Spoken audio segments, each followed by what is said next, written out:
How now, brown? How now, brown cow? I don't know if there's stop video.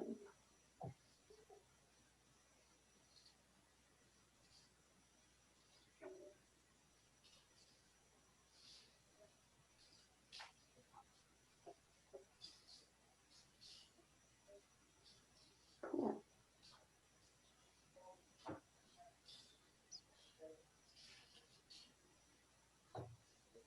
Who's Chuck?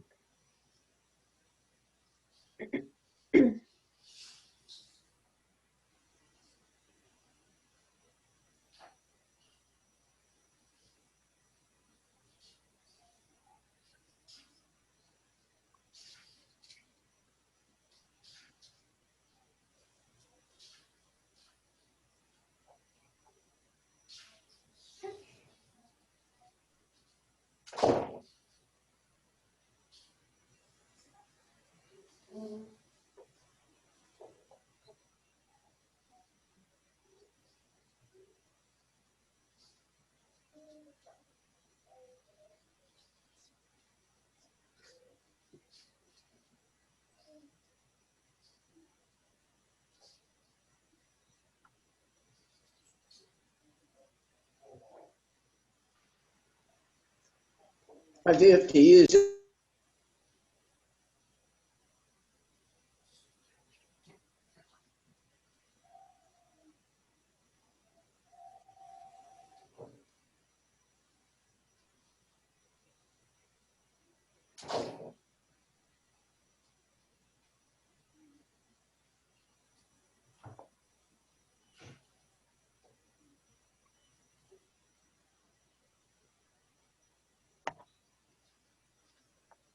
Let's see.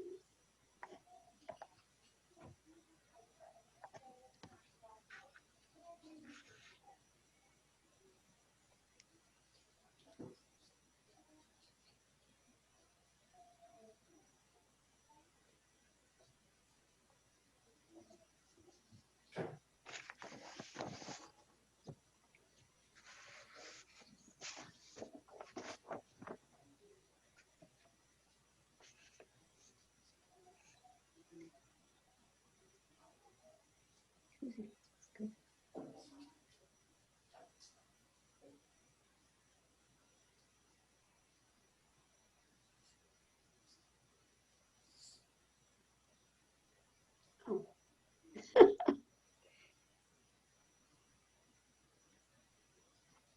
Move over, Sam.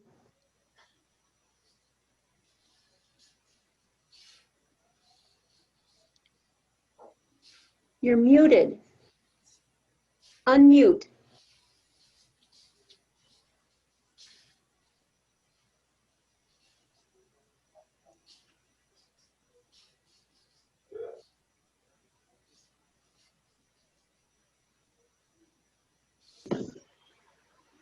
There you go. Oh, now it's off again.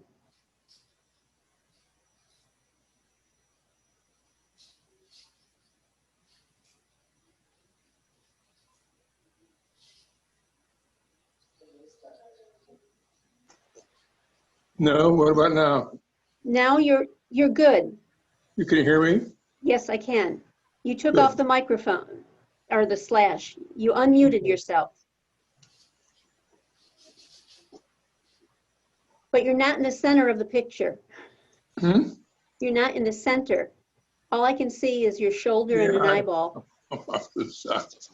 I'm not aiming it right. I was going to say that so Pat and I were both on, but I haven't done that yet. That's better. Oh. I see your staircase now.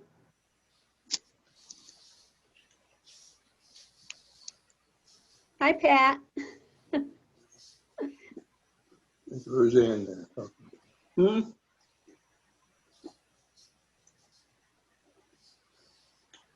Are you running this, Roseanne? I'm a co-host with Thad Hall. He's a co-host. I will have trouble hearing, but I always have trouble hearing. So frustrating, but not new. Your place. Do I need to turn my audio up, my Give me your plate. sound up?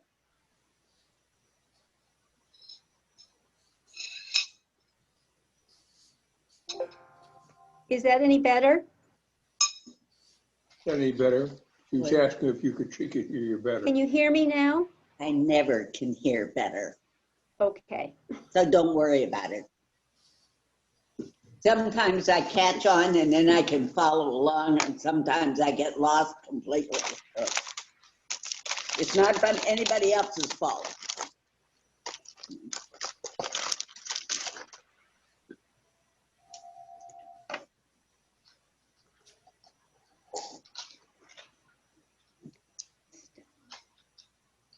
Are you at the library?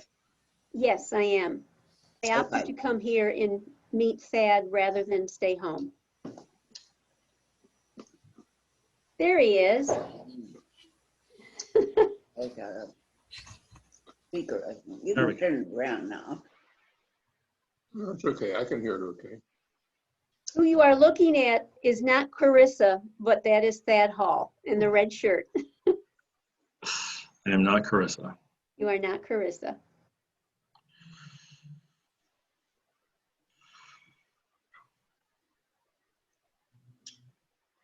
So far, everyone else seems to be muted.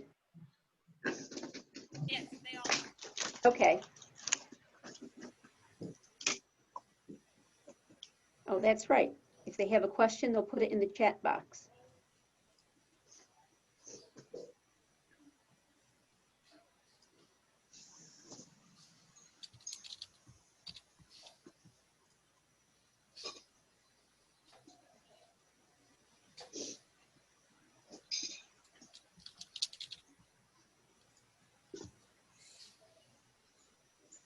Okay,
Where's that picture? Where are we? You're supposed to be there.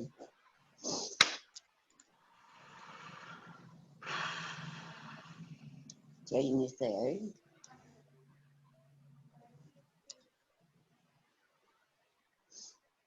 They said your host has disabled my video. Yes, they have done that. And I think in the end, it will only be Thad and I that you'll actually be able to see. They're going to use the chat box for any additional questions. I don't have any questions. Okay.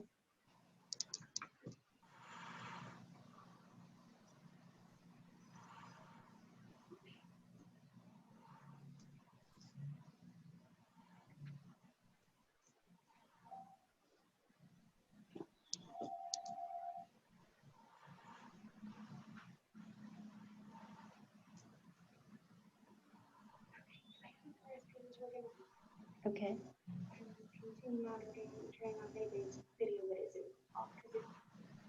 And this is the chat box you're referring to? Right here? Or here? Yes. And then it will be on that side. Like these typed in. All right. Right there, in case you need anything.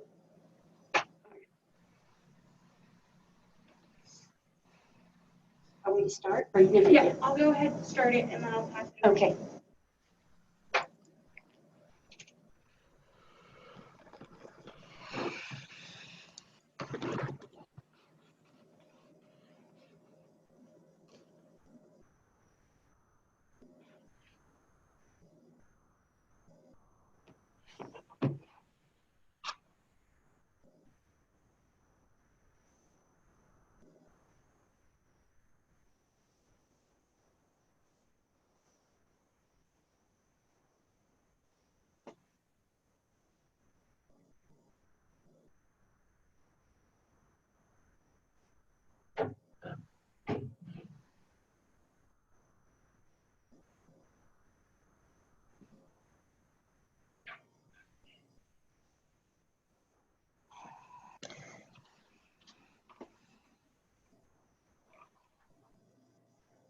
Cool.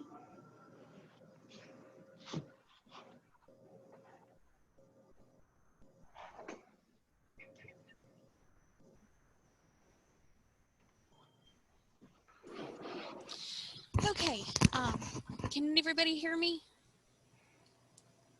I can. Okay, so my camera's on the first right now, but I'm Carissa from the community library. I'm going to be here behind the scenes monitoring all of the computer stuff. So if you guys are having an issue hearing somebody or you can't figure out how to use the chat, I'm labeled here as Robin Punzak. Feel free to message me in the chat box and I'll see if I can help you figure it out. So I'm going to go ahead and turn it over to Roseanne, and she's going to introduce our speaker today. Thank you, Carissa. Just for those of you, if you can't see the chat box, at the bottom of your screen, if you move your cursor over, it'll show chat. And then on the side, it will say Zoom group chat where you may write something. Okay? Anyway, welcome. And I have to give a thanks to the library for being so very cooperative with us. It's been a great partnership. We always have different meetings here. But a little bit about the League. I have to do my due diligence. The League of Women Voters is a nonprofit organization of women and men, and its purpose is to promote political responsibility through informed and active participation of the citizens in our government. The League is nonpartisan. It does not support or oppose any candidate or party. League members study and reach agreement upon issues before taking such public positions.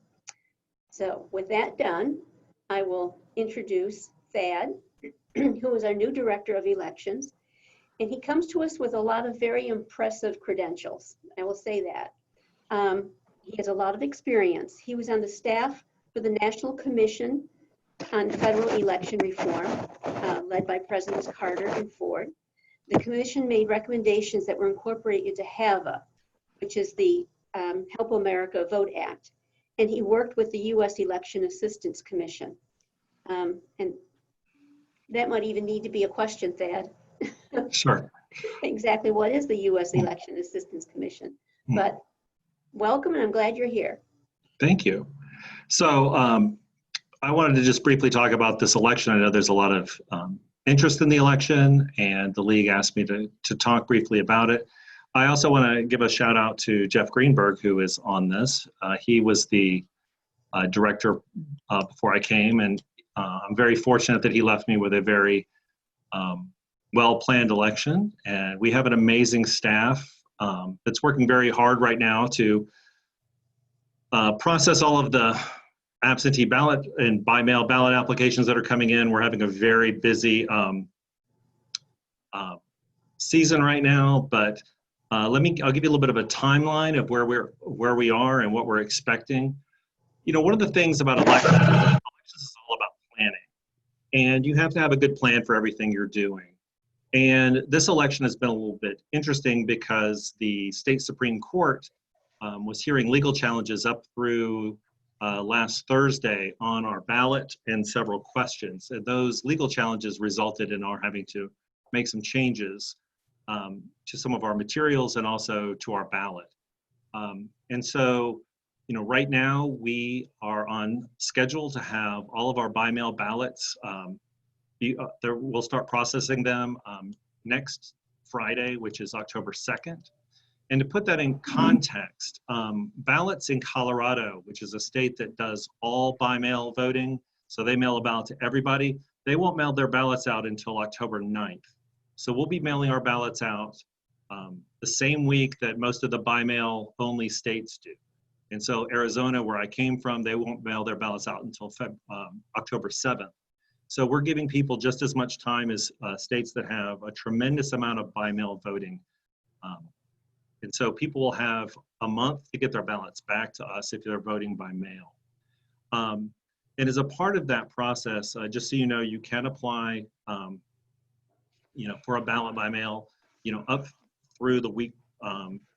Basically, I would not recommend, requesting one unless you request it, you want to make sure that you have enough time to get it back to us. And so you should just be careful to if you're going to request one, to request it as early as possible so you can do that. We've actually already sent ballots out to our military and overseas citizens who are voting from abroad. And the next part of the process is we'll be doing testing of all of our equipment. We'll start that testing in the full week of October. And we'll test all of our scanners that we use in our polling locations, all of our accessible equipment. We'll be testing all of that. And that will all be prepared. We've reached out to all of our election judges, and they are getting back to us about places where they need to have additional assistance. We're trying to make sure that we have enough election workers in all of our locations so that we can handle any increased volume we're going to have. And so we're doing that right now. So if you've expressed interest in being an election worker, we're likely to get in touch with you next week about the places where we need to have additional workers. The big challenge this year is going to be the newness of absentee and by-mail voting and how it's going to affect both election day voting and the days after the election. And so on election day, the big issue is going to be people who decide that they want to vote in person and they receive the by-mail ballot.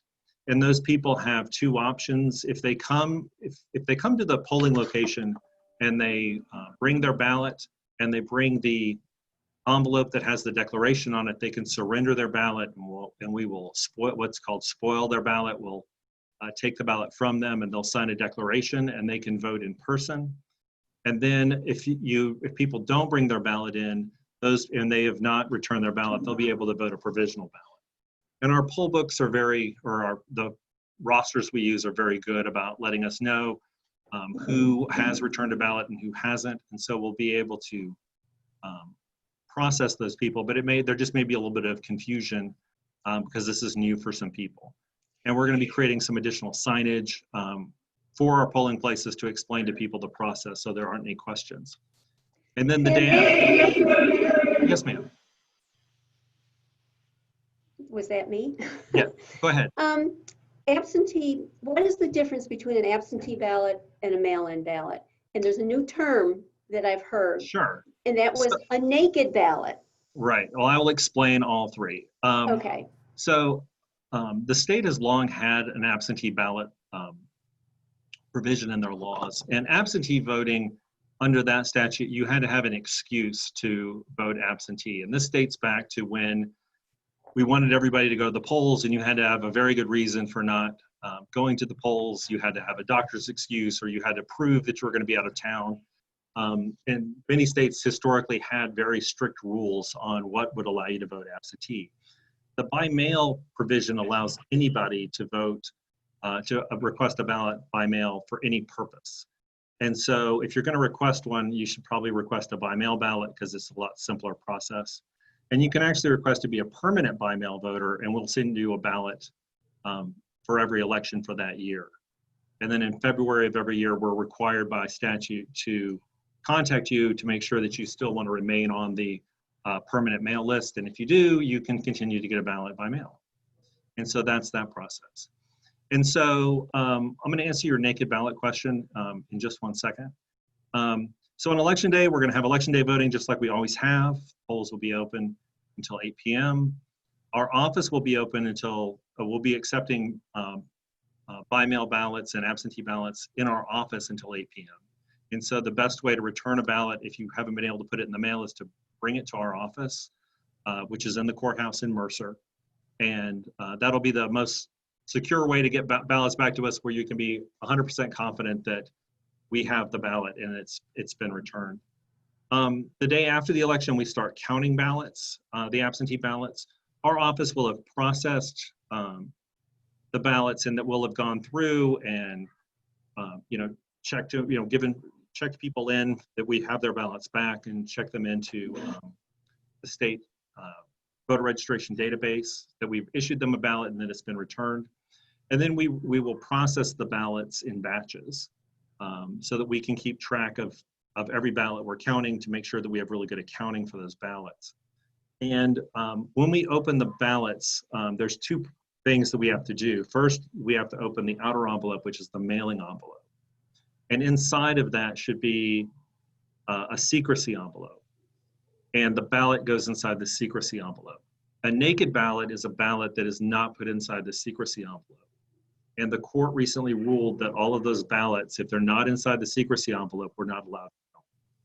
And that's a very clear, that was a very clear decision by the state Supreme Court, the Commonwealth Court. And so we're required to exclude those. So, the first thing we'll do is we'll go through and we'll open the ballots.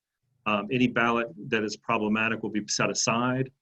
And then we will be counting them in batches to make sure that we've accounted for each group of ballots. And we'll go through that process throughout the day. And we'll be counting ballots all day Wednesday. I am guessing we'll be counting ballots into Thursday as well. We're likely to have between 15 and 20,000 people vote, either absentee or by mail. And that's a lot of ballots to count, because you have to do it in a very deliberate process. And we're required to accept ballots from military personnel up through 8 days after the election. And so we'll be counting ballots for a week. And so there will be a process for doing that. And then we'll process any provisional ballots we receive in. And the court ruled that any ballot that we receive before 5 p.m. on Friday after the election, so that would be the 6th of November, 6th of November, if it has a postmark on election day or before, we count it. If it's postmarked after election day, those ballots will not be counted. And if there's no postmark and we receive it before Friday, we're to count it as well, before 5 p.m. on Friday. And so I'm sure that will become I'm sure this is going to be an interesting process. I'm sure that if it's close, there'll be lots of lawsuits and excitement. So one of the things that we're doing is working with the county commissioners are also our election board, and we're working very closely with them to put out a schedule for when we'll be counting ballots and the details for when we'll be reporting results, so that nobody has any questions about when things will be done, and it can all have been laid out prior to the election, so there are no questions about anything changing. And we're hoping that will help people understand the process better. And we'll also be putting out more information about this issue you were bringing up before, about the naked ballots and about how to return your ballot and what you need to do to surrender your ballot if you decide to vote in person. Are you able to open the ballot, not count it, but just open it and prep it for when you do count? Or does it all have to be done in one process? Well, we can start prepping ballots on election day, but we're going to do that. We'll do that on Wednesday, and we'll start that process of opening the outer envelope. Opening the outer envelope, and then preparing them to be counted. And we'll do that with different teams, all starting on Wednesday. Okay, In most states that do this, that do by mail balloting with any volume, you can prep ballots ahead of time. So for instance, in Arizona, you can start prepping ballots 2 weeks prior to the election, which definitely makes things a lot simpler on election day. Because in fact, you can run ballots through the scanner prior to election, but prior to the close of the polls on election day, but you can't release any results. So in a state like Arizona, any ballot that was received prior to election day, you know, at 8:01, they're able to release all those results because they've already been put through a scanner, and they've been scanned but not tabulated because nobody's actually pressed the button to get the results. And so here it'll be a much more time-consuming process because we're not allowed to do that. You know, we can't. We don't have the same time frame for prepping ballots or for even scanning them ahead of time, okay. which obviously makes things a lot more complicated. Well, Arizona, I was told, is going to videotape the mail-in, the counting of the mail-in ballots. Do you see There were- Pennsylvania ever doing that? Well, you know, the thing that's interesting is Arizona is you're required by statute before you start the counting process, you have to have a live video stream, and that live video stream, you not only have to do it, it has to be on the internet so that anybody can watch it, and then you also have to keep a recording of it so that if anybody challenges anything, the counting process is you could go back and review it. And you know, I am sure that, you know, over time as they update statutes, that may become a much more common practice. And you know, it definitely is a beneficial process because it does give people, if people have questions about how ballots are being counted, you can actually watch that process online. It does make things it's just greater transparency. Okay, very good. And it definitely makes people happier. You know, the other, you know, point I would make too is that, you know, one of the big, you know, one of the biggest things we can do is just to have a very good process for all the activities we're doing. And, you know, I think that the office historically has had very good processes for handling things, and we'll be, you know, following those processes moving forward, you know, to make sure that we're prepared for any sort of eventuality. I've already chatted with the sheriff a little bit about election day and the days after the election, and making sure that we have any kind of issues that may arise that they can be addressed promptly. And you know, the sheriff's office will have people out on election day so that if any issue arose at a polling place, we'd be able to address it, because all sorts of things can happen at polling places, from fire alarms going off to, you know, there could be a storm. You never know what's going to happen. And so we always, you know, try to plan for what those eventualities could be and have a process in place to address them. Okay. Can I ask you another question? You can ask me all the questions you'd like to. Given some of the precincts actually have multiple precincts voting in their Sure. buildings. Right. And some of them are large also, or some are in smaller spaces. Mhm. What are the expectations for the voting process at the polls? I mean, do you have any protocols that you'll have in place so that Sure. it will be safe, and are people going to be standing in line outside? Right. Well, so a couple of things. First of all, there's actually a limit to the number of people that are allowed in a polling place at any one time under statute. And so we can only have 10 people inside at a time who are voting. And so there could definitionally be a line outside if there are that many people inside. One of the things that we do have, or the state has provided us, you know, just to discuss COVID for a minute, they provided us with a variety of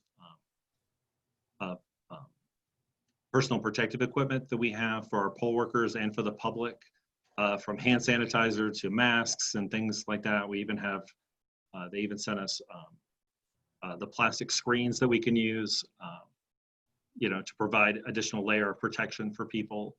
And then, so I do think that there will be lines, but I also think that the ballot is short. There are not very many races on the ballot.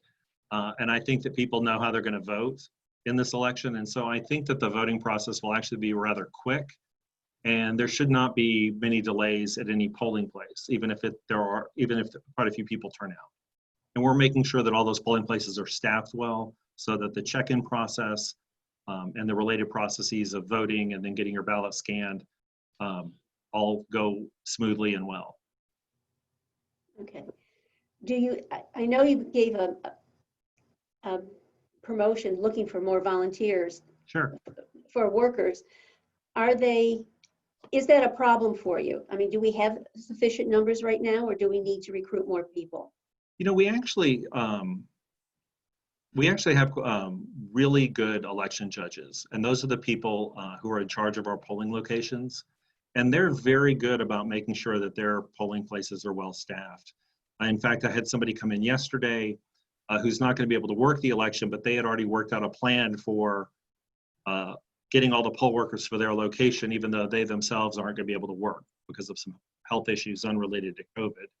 And so we've had a very good experience. But if you are interested, you know, do let us know, because we will have people drop out and we'll need to replace them. And so, you know, we're always looking for additional people, and we work with our judges to make sure that we get the right mix of people at all of our polling locations. Okay. But at the moment, we have quite a few people who have volunteered, and we have most of our polling locations are well staffed. Good. Okay. From a friend of mine, Yes. in the November election, we'll be asked to vote on 4 proposed amendments to the Pennsylvania Constitution. The 4 amendments have been published twice in the Herald. In the past, a simple, plain English explanation was given to help voters understand the proposed changes. Can we look forward to that other than just on the day that we vote? I hope there will be something.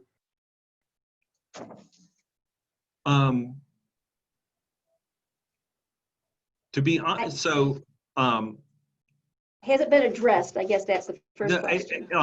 it is, you know, we use the information that's given to us by the state for the ballots, and so, you know, we don't do any additional descriptions other than what anything the state would provide us, because it puts us in a position of causing potential legal challenges. I thought in the past, I actually thought that they came from the state because it was the plain English statement as Right. to what the resolutions meant. Right. Anything like that would come from the state and not from our office. Okay. Make a list, ask for it. I will. Okay. And I guess to go back to, I know, because I do work the polls, I know that there's documentation, but I guess, I don't know if most people know how we prevent a person from voting twice. Right. So, yeah, so basically the way the process works is, so here in Pennsylvania, we print a paper poll book for each polling location. And in that poll book, and we're actually waiting until later in the process to print the poll books to make sure that we're capturing all the information for people who requested ballots by mail or absentee ballots. And what that document does is it tells us everything about the voter that's relevant for them voting on election day. So for instance, if you come in and you have not requested an absentee ballot and nothing has, and you're properly registered, it'll have your signature line, it'll have your signature digitally so we can compare them. It'll have your name and address. And if you're that person and you come in and you state your name and they check you in, you just sign it, and we then keep track of people in 2 books it's a numbered list of voters, and so then that person would get a ballot and they'd be able to vote.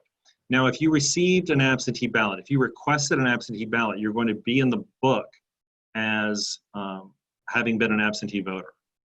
If your ballot has been returned and we have scanned in your ballot, you'll be listed in the book as you cannot vote, has already voted. It's going to tell us that. And so we'll know that you've already voted. And so obviously we would not let you vote again. If you received your ballot in the mail, but you didn't vote it, and then we have the process that we use. If you surrender the ballot, there's one process. And then if you if you don't have your ballot with you, we would let you vote a provisional ballot. And so that ballot would only be counted if we could ensure that your ballot had not been returned by mail. So like any ballot like that that's provisional, we won't count those until after Friday at 5 because your ballot could have been in transit and we wouldn't know it. And so we wouldn't count those. So we have processes in place to make sure that we don't count any ballot unless we wouldn't count your absentee ballot. I mean, your provisional ballot, if you had an absentee ballot in transit potentially, we would wait. And obviously, like you were saying, you know, we have a process for making sure that if you are also an absentee voter, we either take your ballot from you or, you know, we know that you've voted already, and the poll book tells us that. We have a couple questions in the chat. Sure. Mhm. All right. Let me look real quick. Hold on. So about the poll workers have to be residents of actually not only the state, but they have to be residents of, they're supposed to be residents of the county. That's the way the process works. And are these processes the same throughout the county? The answer is throughout the state, yes. We have a set of processes that we use statewide. So the rules that govern surrendering a ballot or how we do people in poll books, those are pretty well established rules. There are people who are there's a couple of counties that are trying out electronic poll books, which are pretty common in other parts of the US. But in general, all the processes are the same.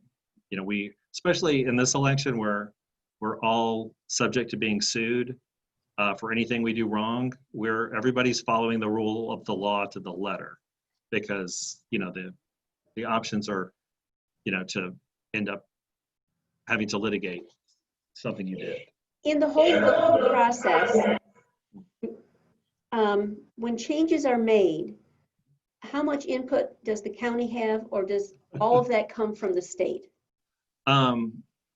It all comes from the state. I mean, they do have input. Counties can obviously give input, but there are a lot of changes that go on without thinking through the process sometimes. And so the state code here is, the Commonwealth's code is not,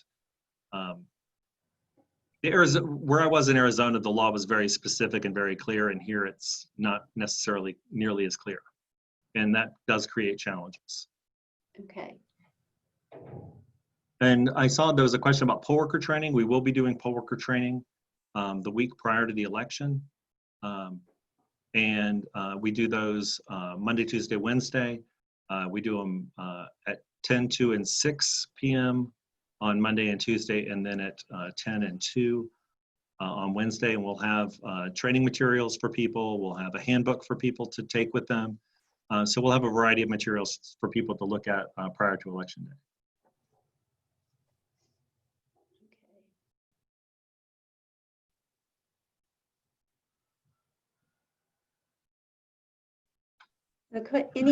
Are any non-residents permitted to be in a poll location, or the election office, when voting is occurring?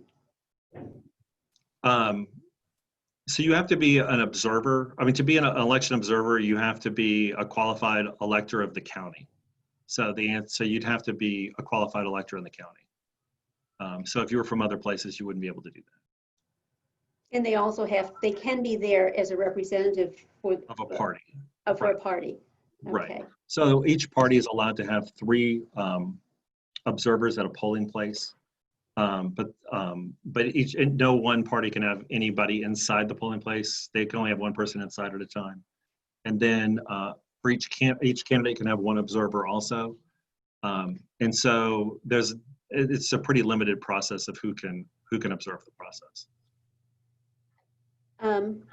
Will the representative candidates be able to hand out information outside the polls the way they have in past years? Yeah, you can do anything you want to once you're outside the 10-foot limit.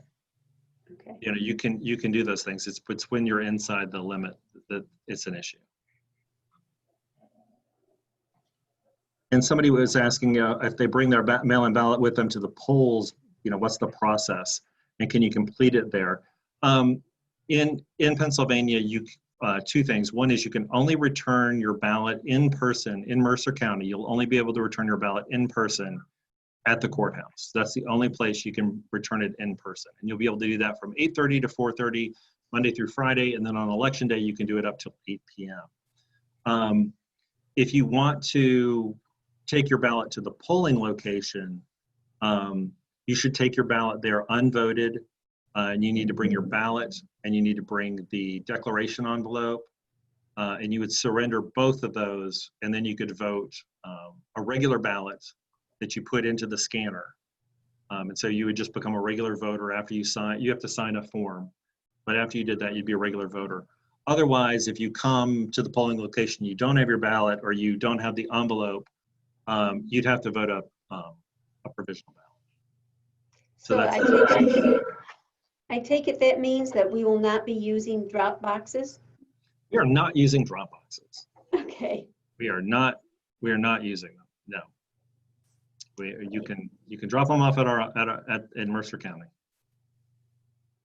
Okay. at the courthouse. Going back to the absentee or mail-in ballots, Sure.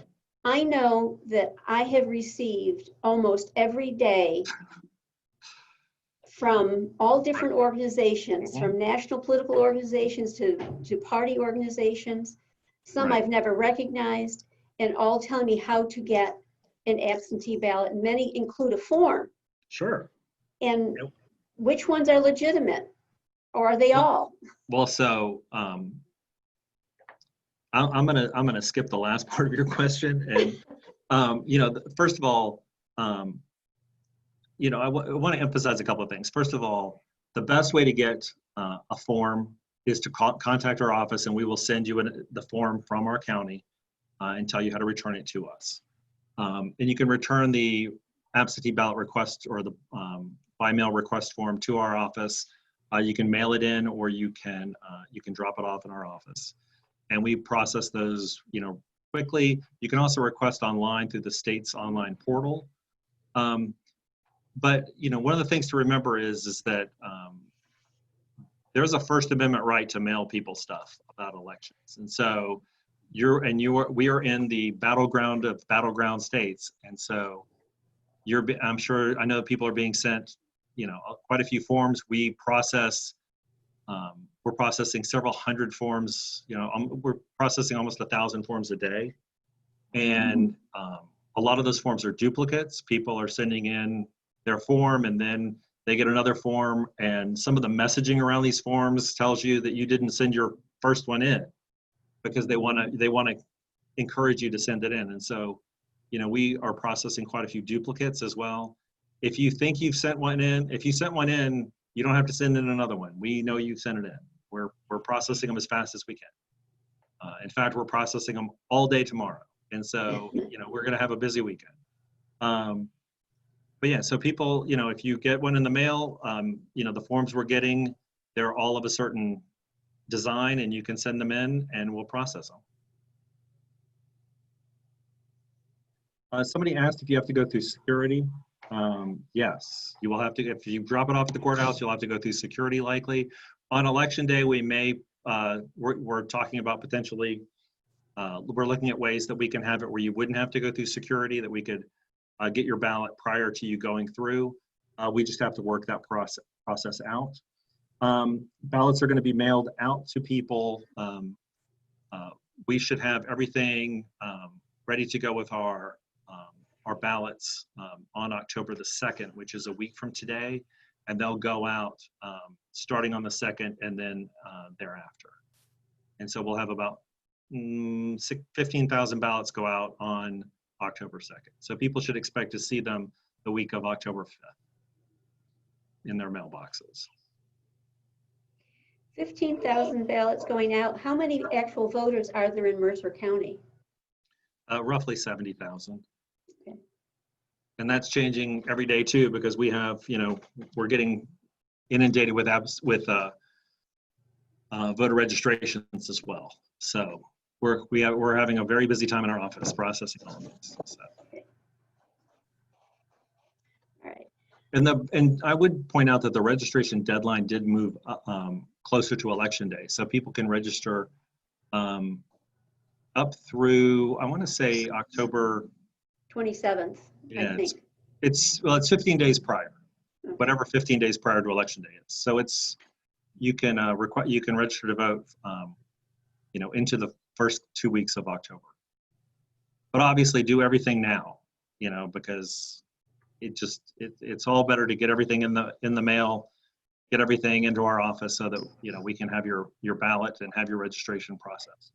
Well, one of the questions asked, if you're voting by mail, can you track the status of the ballot?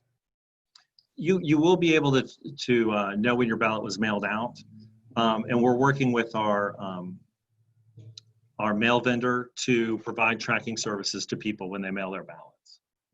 So we'll be working on making sure that people can track their ballots. Very good. Yes. The president has several court cases against the Commonwealth of Pennsylvania because it is a swing state. Mm-hmm. At least twice the president has threatened that he will steal ballots and then claim he will continue as president for another 4 years. Right. What precautions will you take to protect the ballots sent out and to be cast by voters in Mercer County? Sure. So, first of all, there are a lot of, every day we get calls in our office asking us this type of question. People with concerns on, from both sides of the political spectrum and all sides of the political spectrum. What I can tell you is that, we're going to follow the laws of the Commonwealth of Pennsylvania on handling all of our ballots. We're going to make sure that we follow all the security protocols that we're supposed to be following for ballots. We're going to make sure that every ballot that comes back into our office that's mailed out, that we can track that ballot from the moment it comes into our office until the election has been certified. And that means that we're going to, have very, straightforward rules on how ballots are processed, how ballots are secured, how we open the absentee ballots and how we process them, how we account for them. That whole process will be very straightforward. The security of those ballots will have very specific protocols for how we handle that. I can't, what I have to do in my job is to make sure that we're following the laws of the state and that we're processing all of our ballots correctly. And I can't, there's all sorts of political machinations that happen. And my job is to make sure that every ballot that gets into that courthouse and that gets into one of our ballot boxes, it gets counted. And the ones that are supposed to get counted, and the ones that the law says that we're supposed to exclude, that we exclude. Okay. How long does it normally take before the ballots are certified? Well, The election is certified. one of the things that, one of the interesting tensions in elections is that there is a desire for everybody to know the results tomorrow and the desire to count everything accurately and correctly.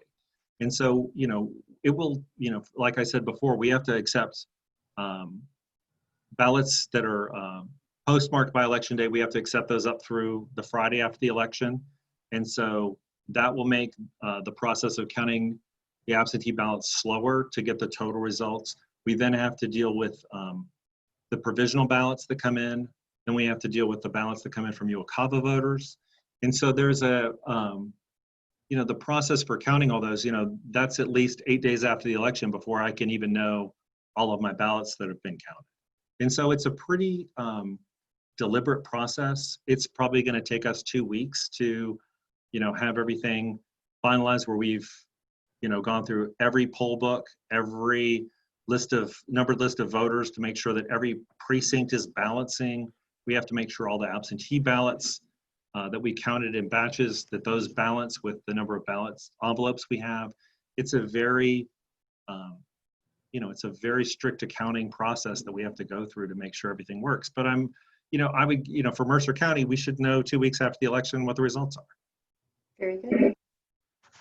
Assuming that we don't get sued and get stopped in doing something, which I can already, if my whole goal is that somebody wins Pennsylvania by 1 million votes. That's my goal.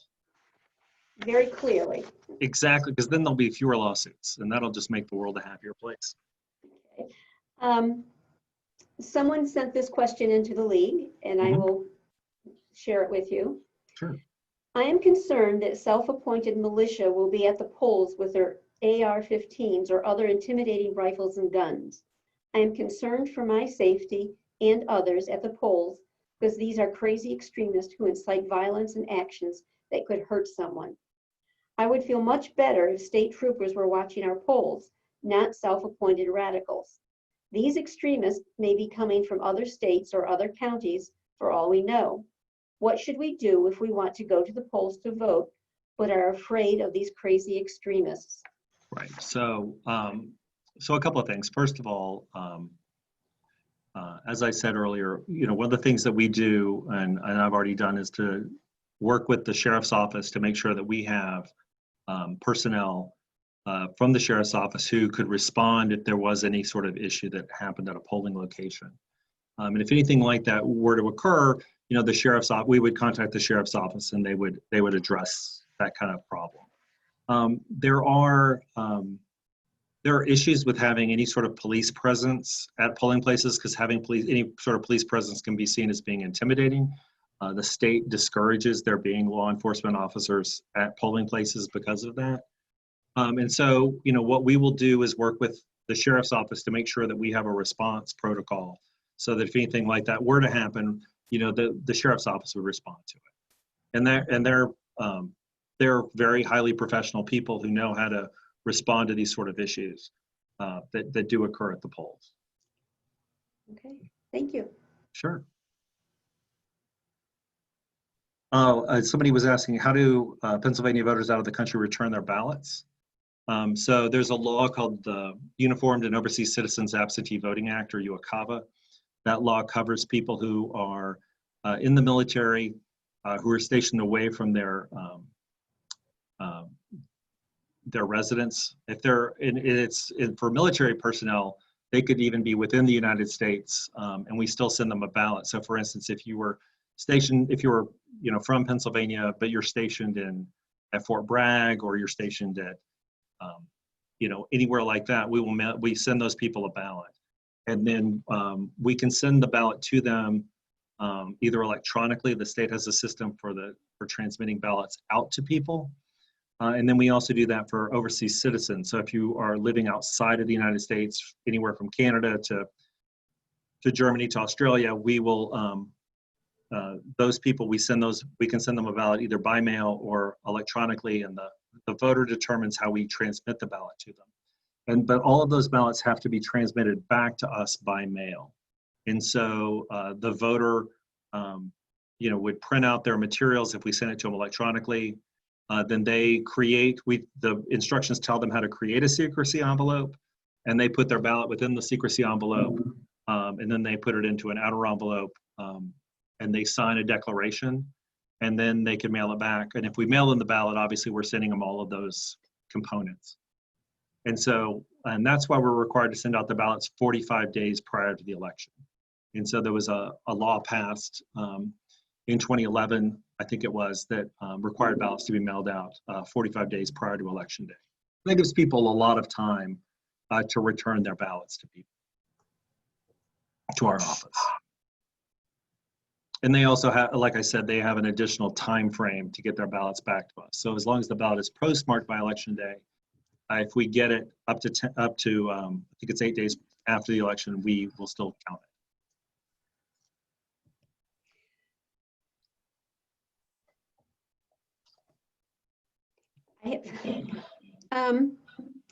The poll workers, are they supposed to be a mix of political parties, or, would we ever find a precinct that had all Democrats working or all Republicans working? Right. Well, so one of the things that was fascinating to me when I moved here is that we elect poll workers, which I was unaware of that this was a thing, but it seems to be a thing. And I really like it, because the people who are selected tend to be highly motivated people. But in general, the judges are supposed to be represented. There are 3 people who are elected, and there is supposed to be a minority party representative in that. And then we work to make sure that there is balance in a polling location. we could end up, you could imagine a situation where, you know, we had people drop out at the last minute and we had to just we had to hire people at the last minute to work at the polling location, where you might end up with an imbalance of poll workers. But in general, we work very diligently to make sure that there's a balance of poll workers. And, you know, sometimes people don't want to, you know, we could have balance, but people don't want to travel to another location. You know, because if you think about the county does not have an equal distribution of Democrats and Republicans countywide. And so, for instance, a polling place in Hermitage might have more, there just might be more Democrats living in that precinct, and it might be harder to get a Republican to come in. And so in those situations, you could potentially end up with an imbalance if you had to replace somebody at the last minute. So if you had a Republican drop out, it might be harder to fill that position. But in general, there should be balance across polling locations, or at least there should be a minority representative. Okay. Now, if And, anyone you know, else, well, I was going to say the other thing too is, you know, poll workers should not be political on election day. They should be implementing the statute as it's written, and their political views shouldn't come into play at all. I agree with you, and I think that is what happens mostly. Right. I don't know if anyone else has any other questions they would like to ask, if they would, or you may have something more that you want to add. You know, I want to encourage people to, you know, to participate in the election, to be, you know, to bring in their ballots, you know, to go to the polls on election day, or to bring in their absentee ballot as soon as possible to get their, so that they can know that their vote's going to be counted. You know, I hope people will. There's a lot of, you have to remember that the news media right now is you know, they get ratings out of scaring people. And so there's, you know, and they have to fill in a lot of time between now and election day. And, you know, people should just remember, this is just another election. You know, we're going to do things here in Mercer County the way they've always been done. There are going to be more absentee ballots, but that's the primary big difference in this election. And so people shouldn't be overly worried, you know, about that process. Okay. You have a long question. I know, I saw that. So somebody was asking me to explain step by step how we're going to handle a voter bringing in their by mail ballot. Will we ask for ID and things like that? You know, in general, we may ask people if that's their ballot, but I don't think we're going to be IDing people when they bring in their ballot. It's not the intent of there's no requirement that we do that. And so we'll just be asking, you know, we just ask people if it's your ballot, and then, you know, we'll accept the ballot if it is.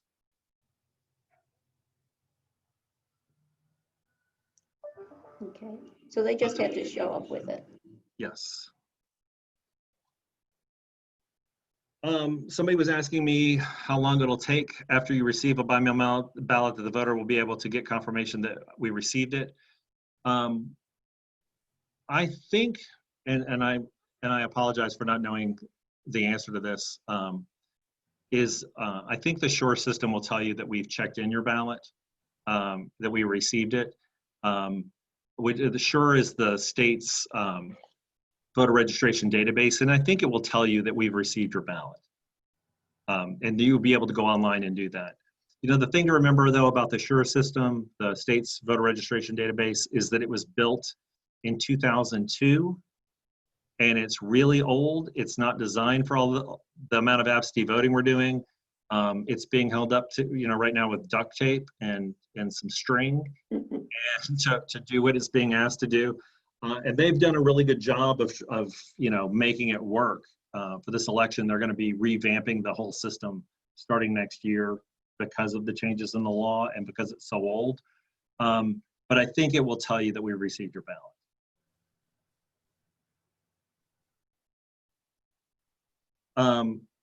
Somebody was asking about voting in our office. We'll have ballots for voting in our office starting on October 5th. So the same time we're mailing out the ballots, we'll have ballots in our office. but we won't have them before then. I don't have the ballots because they had to be, we couldn't do anything with our ballots until Friday of last week because of the court decisions that were going on. We just we couldn't finalize our ballots. The state wouldn't release our ballots to us to finalize, so that we could get them printed. They're in the process of that's all being done right now. And so we'll have ballots starting on the 5th. Okay. So you'll be able to come at our office then. And this is an example, to go back to the question you asked me at the beginning about if they get our locals of input. If they got our input, they would have better deadlines for when you could challenge things and when court decisions had to be decided so that we wouldn't have these problems. So, this is an example of like the legislature not having thought through some of the deadlines that we run into. And that's actually common, not just in Pennsylvania, but in a lot of states where legislators don't think about the time frame for challenges and when we have to actually have ballots out. So you should require that one of them come and work in your office so they have an idea of what actually that would happens. be awesome, but it's not. But I do hope that after the 2020 election, there'll be pressure to modernize some of the other aspects of the election code. Like for example, the whole issue of returning a ballot for somebody. There are some emergency procedures for returning ballots, but there's actually some question about, for instance, if your mother, who's 95 was couldn't return her ballot herself and, she wasn't able to mail it out in time, you wouldn't be able to bring it in for her, even though she can't get out. And there's not really a provision for that type of activity. And that's, there are certain challenges with like, can you bring back, a ballot for somebody who's ill or issues like that. The provisions in statute are very narrow and they're poorly written for kind of a modern society and for a population like Mercer County's where there's quite a few people who are older. And so I'm hoping that they'll update their statutes after the 2020 election when there's more experience with how these things actually work. Okay. With that, I don't have any more questions for you. I don't know if our audience does or not. Well, I'd like to just, in closing, I just want, I do want to say that, we have a very hardworking staff. They're doing a great job of getting everything done. And I feel very confident that, on November 20th or whenever this election is finally done, life will be, we'll all be able to look back on this election and be very, proud of the work that Mercer County did to make this election work. And again, I do want to thank Jeff for leaving. He left me a very old chair, but otherwise he left me with a very modern office that's really well prepared for the election. And I was able to get rid of the old chair. And so, I want to again thank you.